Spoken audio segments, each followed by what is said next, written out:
y'all, come look at this.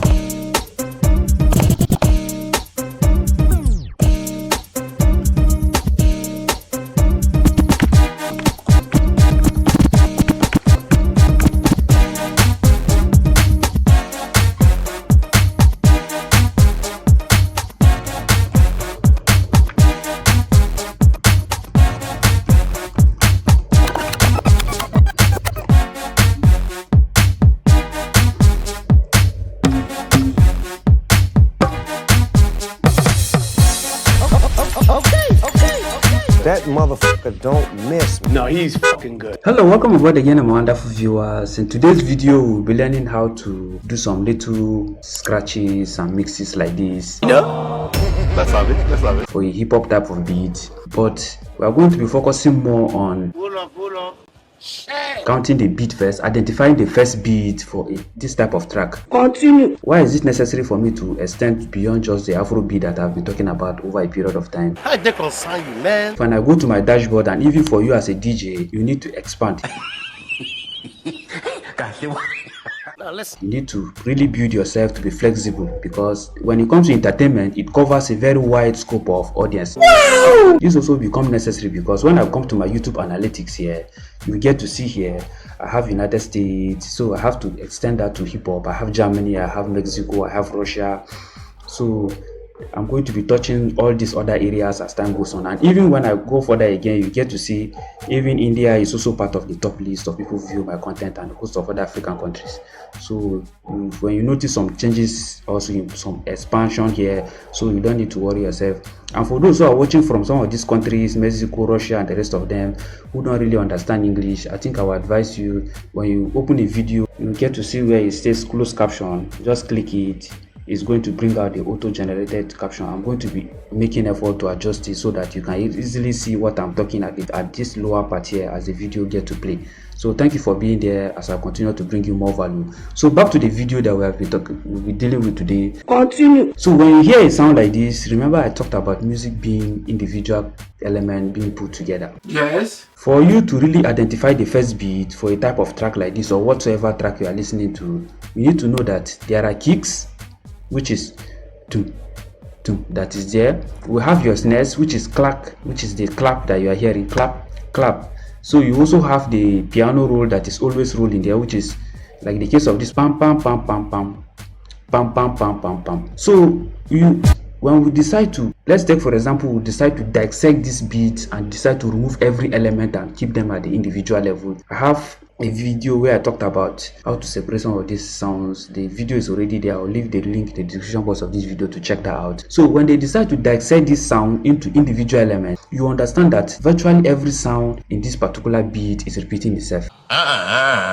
Look at you. Yes, but how do you really identify the first beat is where the problem comes into play. Yes, while each of the sounds play their own individual role, each of them try to play complementary role to each other. And for them to play complementary role, it means they are not moving at the same time, and there are some that are serving as punctuation mark. They move in a particular way that expresses a punctuation in the track. Listen to this. Tan, tan, tan, tan, tan. Tan, tan, tan, tan, tan. So when you see that first tan is the first beat, forget about the beat being continuously there. Tum, tum, tum. Irrespective of how they decide to fix it. This is the same principle that is also applicable in amapiano. If you don't really understand that there is a particular sound that is leading every sound in this particular instrumental or song that you are listening, you are going to get it wrong. That sound that is constantly leading remains the key sound that determines your first beat. Kicks on their own does not give you the first beat or the last beat, because they can be at any point. A clap cannot give you the first beat or the last beat. So they are constantly there, but the piano roll and other sound element has a way of making you know that okay, this is the first beat and this is the last beat. Just like the case of this one, the first sound is pam. So after that pam, then the next thing you hear pam pam pam pam pam pam pam pam pam pam. You can see it. So pam pam pam pam pam. So the first pam is the first beat, then other ones follow. Then when you continue, you get to see where the tone now goes up again. When the tone goes up, it's telling you that it is changing to another phase. So by the end of that phase, that will be the end of the first bar. Look at it again. Pam pam pam pam pam. One pam pam pam pam pam.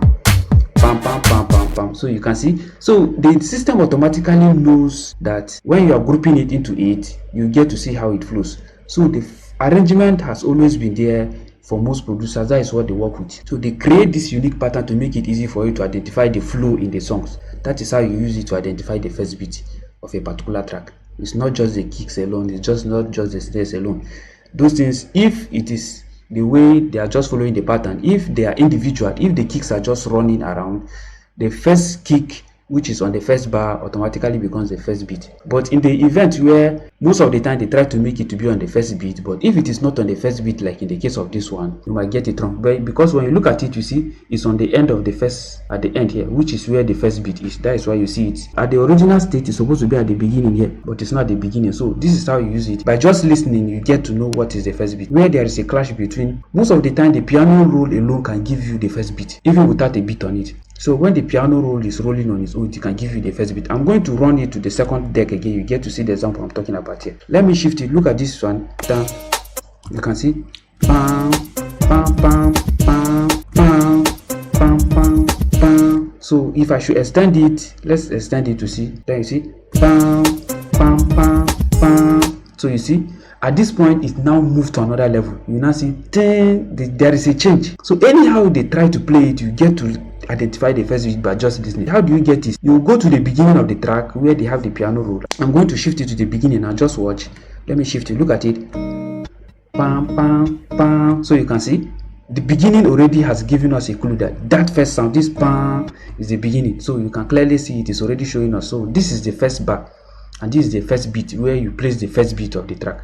I believe you got to learn something in this particular video. So thank you for being there. I'll be putting more and I'm going to be touching other genre of track as time goes on. There you get to appreciate everything.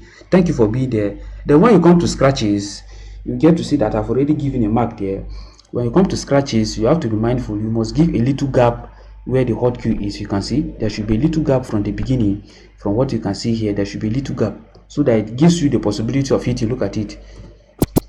You can see it's actually hitting this line, this slight line that you are hearing. So this white line is showing you the reader. This is where the reader is found. Then as you move it forward, you are hitting the reader and coming back, hitting the reader and coming back, just the way you do on the turntable. When you are turning your hand on the 9 o'clock position forward and backward, you are spinning it to hit the reader, and your crossfader is taking care of cutting off the sound and bringing back the sound. So, and your sound must not cut off when you are taking. If your sound cuts off when this wave is already on the reader, it will not give you a real kind of hit scratch. It will only give you a surface kind of scratch. So that is it. But if it is before it hits the reader, it's going to give you the real hit kind of scratch where you get to see it like this. If it is on the surface, that means when your reader is off before you spin, this is what you hear. But when you do the proper thing, this is it. So you can see the difference now. So thank you for being there. Let's get to learn more as I proceed in other aspects. So we are going to run the scratch now on this particular one.